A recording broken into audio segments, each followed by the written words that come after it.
এই যে এখানে এসে মানে প্রথম থেকে শেষ অবধি এত বিপদে পড়তে হয়েছে, মানে কি বলবো, মানে ভাবতেও পারেনি যে এত বিপদের মধ্যে পড়তে হবে।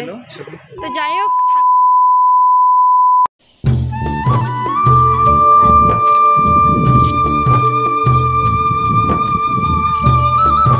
Hello guys, welcome back to our channel. তোমরা সকলে কেমন আছো? আশা করি তোমরা সকলে অনেক অনেক ভালো আছো, আর আমিও ভালো আছি। এই যে সকাল সকাল বেরিয়ে চলে আসছি, দেখতেই পাচ্ছ স্টেশনের সাইডে আছি, আর এখন আমরা স্টেশনে যাচ্ছি। আর কোথায় যাব কি করব পুরো ভিডিওটা জুড়ে থাকবে, আশা করি তোমাদের ভিডিওটা খুবই ভালো লাগবে। তো চলো, আজকে যাচ্ছি আমরা দীঘা চন্দনেশ্বর যাব এই সোনাইকে নিয়ে। তো এর আগে দেখেছিলে বড় কাছারি গেছিলাম সোনাইয়ের চুল ফেলাতে, তো আবার যাচ্ছি সোনাই যে চুলটা রেখেছিলাম সেইটাই ফেলাতে যাচ্ছি। আর কতটা এনজয় করব কি করব সবটাই ভিডিওতে দেখতে পাবে, আশা করি তোমাদের অনেক অনেক ভালো লাগবে। তো চলো আগে স্টেশনে যাই, ট্রেনে উঠি, তারপর আবার কথা হচ্ছে।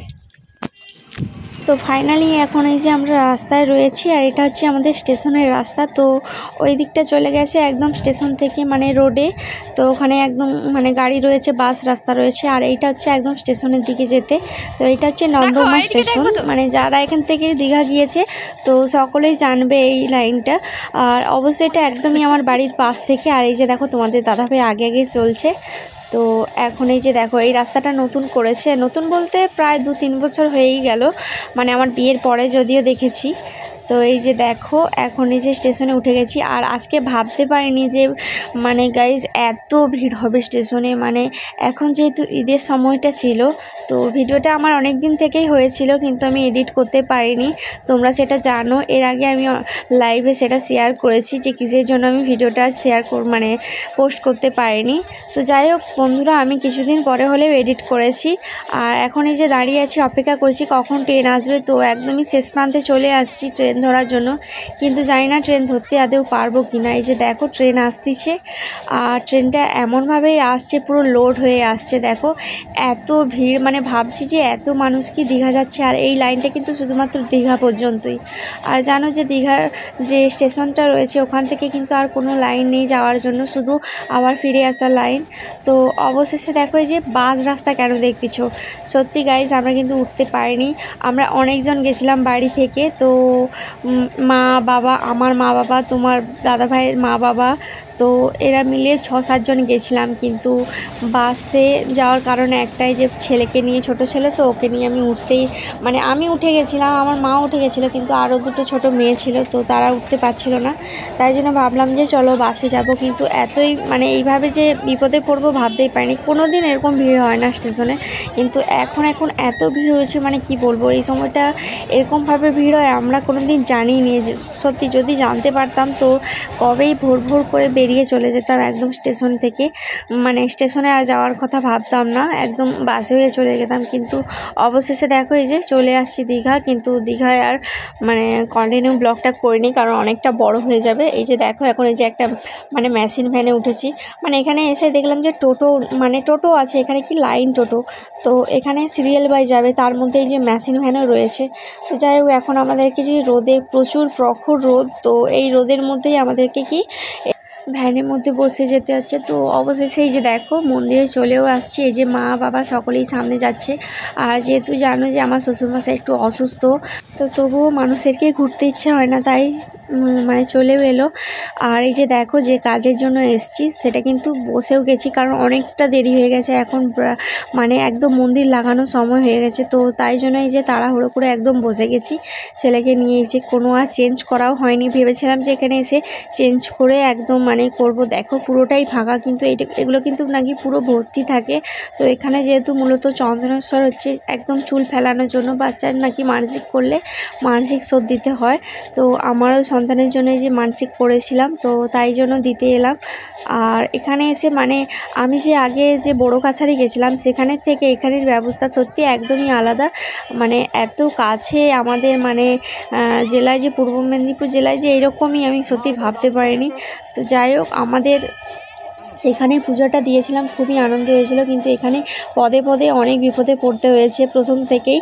আর এই যে দেখো সোনাইকে এখন এই যে স্নান করাচ্ছি, তো ও কিন্তু খুব কাঁদছিল। তো এই যে দেখো ফাইনালি এই যে বসে গেছি, এখন পুষ্পাঞ্জলি দেবো, কারণ সোনাইয়ের জন্য যে মানসিক করেছিলাম, তো তাই আর খাওয়া দাওয়া হয়নি। তাই বামুন ঠাকুর বললো যে এখানে অঞ্জলি দেওয়ার জন্য। তো তোমাদের দাদাভাই আর আমি এই যে তাড়াহুড়ো করে বসে গেছি স্নান করে, কোনো রকমই মানে একটুখানি গায়ে জল নিয়ে, ওখানে না কোনো মানে একদম জামা কাপড় আঁচড়ানোর মতো অবস্থায় ছিলাম না।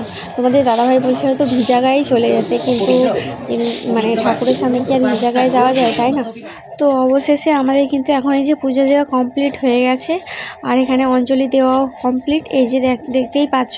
তো সোনা একটু নার্ভাস হয়ে গেছে, যেহেতু সকাল থেকে খায়নি।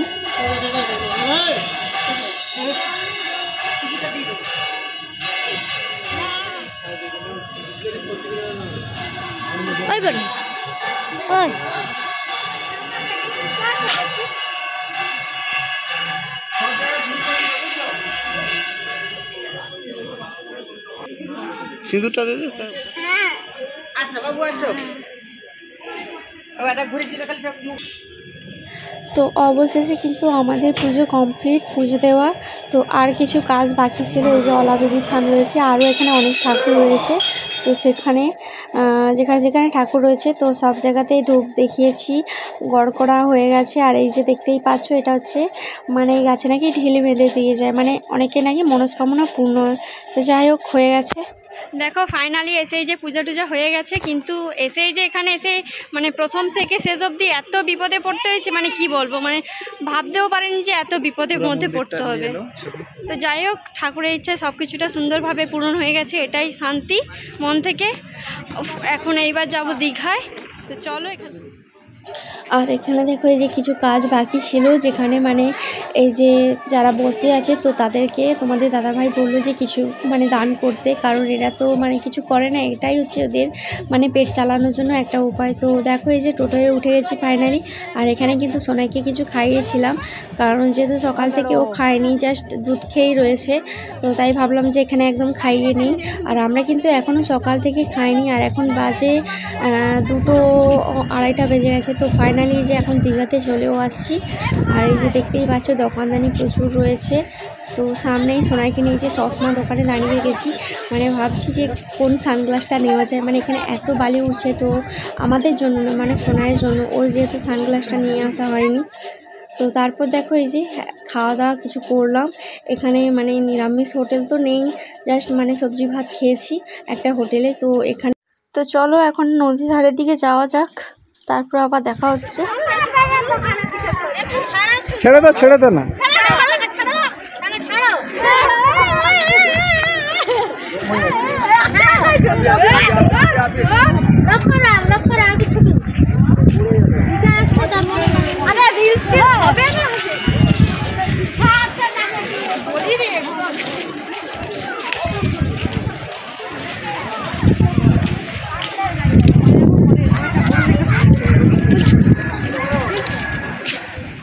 তো দেখো গাইস, এই যে যতই মানে নদীর ধারের দিকে যাচ্ছি, ততই যেন বালির পরিমাণ বেশি। তো মানে এত বাতাসে বালি উঠতিছে, মানে কি বলবো। আর এখন যেহেতু অনেকটা বেলা হয়ে গেছে, দেখো এগুলো পুরো ফাঁকা হয়ে গেছে।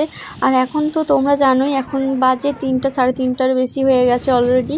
তো দেখো এগুলো যেন পোকার মতো লোক চড়ছে এখনও পর্যন্ত নদীতে, প্রচুর লোক স্নান করছে। তো আমিও ভাবছিলাম যে স্নান করব না, তারপরে মানে সব সময় এলেই তো স্নান করা হয়। তো বিয়ের পরে এটাই হচ্ছে আমার ফার্স্ট মানে আসা, তোমাদের দাদাভাইয়ের সঙ্গে এটা ফার্স্ট আসা। তো এর আগেও হয়ে ওঠেনি, কারণ লকডাউন ছিল, অনেক সমস্যা ছিল, তো তাই জন্য আর আসা হয়নি। তো তারপরে এখানে কিছু রিলস করলাম আর প্রচুর মজা করেছি, কারণ অনেক দিন পরে, মানে অনেক দিন বলতে আজ প্রায় 3 বছর তো মাস পরে এলাম। তো তাই জন্য। আর এই যে দুটো মেয়ে দেখছো, এটা তো আমার জায়ের মেয়ে, তোমরা জানোই, ওরা আসছে, ওরাও এই প্রথম আসছে, মানে জন্মের পর একবার আসছিল খুব ছোটোবেলায়। তো তারপরে এই যে এসে খুব মজা করছি। তো তাই জন্য তোমাদের দাদাভাইও বলেছে চলো একটু স্নান, যেহেতু একটু ভিজেই গেছো, তো তোমরা একটু এনজয় করে নাও। তো তোমাদের দাদাভাইকেও অনেক করে ডেকেছিলাম, কিন্তু ও না মোটেই আসছিল না। তবু অনেকটা ভিজে গেছে, তবুও স্নান করেনি, মোটামুটি নদীতে নামেইনি একদম। তো যাই হোক, আমার তো দেখতেই পাচ্ছ হাফ ভিজে গেছি আমি, তাই ভাবলাম যে আরেকটু মজা করে নিই। প্রচুর এনজয় করছি, দারুণ মজা হচ্ছে, উঠতে ইচ্ছা লাগছে না।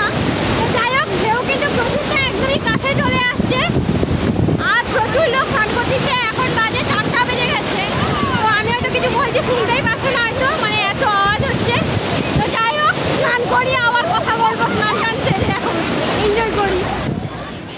তো গাইজ দেখতেই পাচ্ছ যে আজকে সমুদ্রের জলটা কীরকমভাবে মানে ঢেউটা চলে আসছে কাছাকাছি একদম। তো আর এই যে দেখো সূর্য কিন্তু এখনও দেখা যাচ্ছে।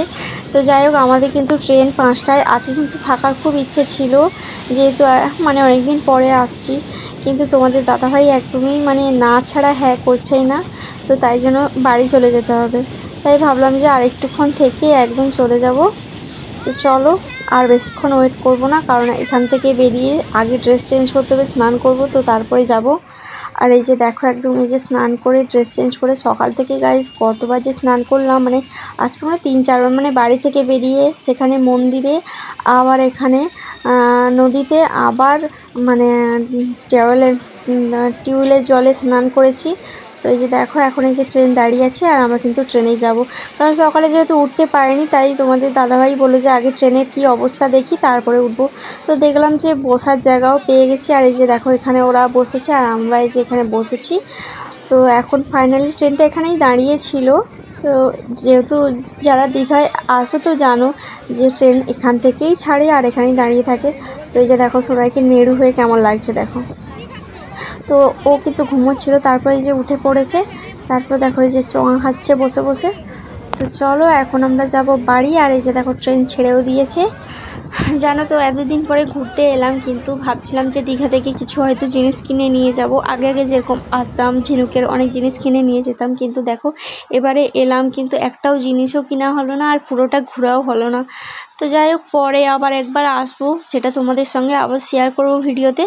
তো আগে বলো আমার ভিডিও কার কার ভালো লাগে তোমরা প্লিজ কমেন্ট করো। আর তোমাদের কাছে আবারও ক্ষমা চেয়ে নিচ্ছি, সত্যিই বলছি যে সোনাইয়ের জন্য তো মানে ভিডিওটা পুরোপুরিভাবে মানে কমপ্লিট করতে পারিনি। তো যাই হোক, আবার পরে যখন যাব ভালোভাবে ভিডিওটা করব। তো এখন যাব বাড়ি। এটা হচ্ছে ফার্স্ট, আমি এই নতুন ফার্স্ট ট্রেনে চাপলাম, বলে দেবো তো? আর গাইজ বলছি তোমাদেরকে, যদি ভিডিওটা প্লিজ ভালো লেগে থাকে একটা লাইক কমেন্ট শেয়ার করে দিও। তো চলো আজকের মতো টাটা বাই বাই, আবার দেখাচ্ছি নতুন একটা ভিডিওতে। তো ততক্ষণ ভালো থেকো, সুস্থ থেকো।